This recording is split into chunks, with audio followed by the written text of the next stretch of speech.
एकाग्रता। एकाग्रता समस्त ज्ञान का सार है। उसके बिना कुछ नहीं किया जा सकता। साधारण मनुष्य अपनी विचार शक्ति का 90% अंश व्यर्थ नष्ट कर देता है और इसलिए वह निरंतर भारी भूलें करता रहता है। प्रशिक्षित मनुष्य अथवा मन कभी कोई भूल नहीं करता। मन एकाग्र हुआ है यह कैसे जाना जाए? मन के एकाग्र हो जाने पर समय का कोई ज्ञान न रहेगा। जितना ही समय का ज्ञान जाने लगता है हम उतने ही एकाग्र होते जाते हैं। हम अपने दैनिक जीवन में भी देख पाते हैं कि जब हम कोई पुस्तक पढ़ने में तल्लीन रहते हैं तब समय की ओर हमारा बिल्कुल ध्यान नहीं रहता। जब हम पढ़कर उठते हैं तो अचरज करने लगते हैं कि इतना समय बीत गया।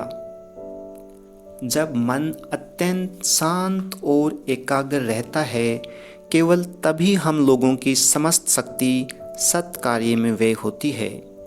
यदि तुम जगत के महान कार्य कुशल व्यक्तियों की जीवनी कभी पढ़ो तो देखोगे कि वे अद्भुत शांत प्रकृति के लोग थे।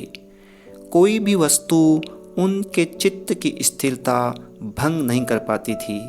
इसीलिए जो व्यक्ति शीघ्र ही क्रोध, घृणा या किसी अन्य आवेग से अभिभूत हो जाता है वह कोई काम नहीं कर पाता, अपने को चूर चूर कर डालता है और कुछ भी व्यवहारिक नहीं कर पाता।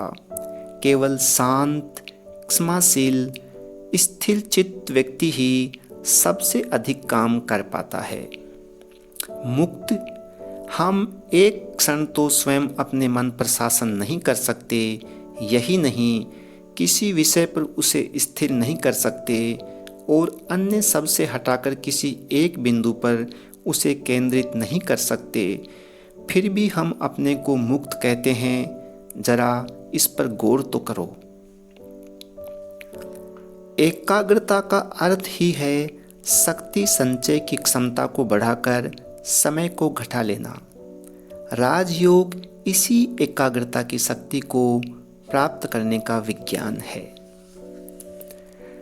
अर्थ का उपार्जन हो चाहे भगवत आराधना हो, जिस काम में जितनी अधिक एकाग्रता होगी वह कार्य उतने ही अधिक अच्छे प्रकार से संपन्न होगा। मन जितना ही निर्मल होगा उसे वश में करना उतना ही सरल होगा। यदि तुम उसे वश में रखना चाहो तो मन की निर्मलता पर जोर देना होगा। मन की एकाग्रता बढ़ाने से नैतिक धरातल पर खतरा है। किसी वस्तु पर मन एकाग्र कर लेना और फिर इच्छानुसार उससे हटा लेने में असमर्थ होना खतरा है। इस अवस्था से बड़ा कष्ट होता है। हमारे प्राय सभी क्लेशों का कारण हम में अनासक्ति के सामर्थ्य का अभाव है। अतः एवं मन की एकाग्रता के सामर्थ्य के विकास के साथ साथ हमें अनासक्ति के सामर्थ्य का विकास अवश्य करना चाहिए। सब ओर से मन को हटाकर किसी एक वस्तु में उसे आसक्त करना ही नहीं वरन एक क्षण में उससे अनासक्त कर किसी अन्य वस्तु में स्थापित करना भी हमें अवश्य सीखना चाहिए। इसे निरापद बनाने के लिए इन दोनों का अभ्यास एक साथ बढ़ाना चाहिए। बच्चे में मन की एकाग्रता और अनासक्ति का सामर्थ्य एक साथ विकसित होना चाहिए। नियमित श्वास प्रश्वास से शरीर की दशा समन्वित होती है और तब मन तक पहुंचने में आसानी होती है। उस दिशा में साधारण श्वास क्रिया पर्याप्त है। शरीर स्थूल अंश है और मन सूक्ष्म अंश है।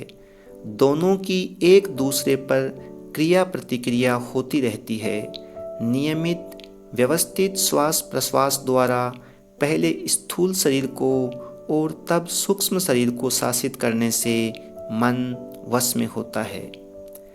जो एकाग्रता में अपेक्षाकृत अधिक समर्थ होता है वह दूसरे से अधिक ज्ञान अर्जित कर लेता है।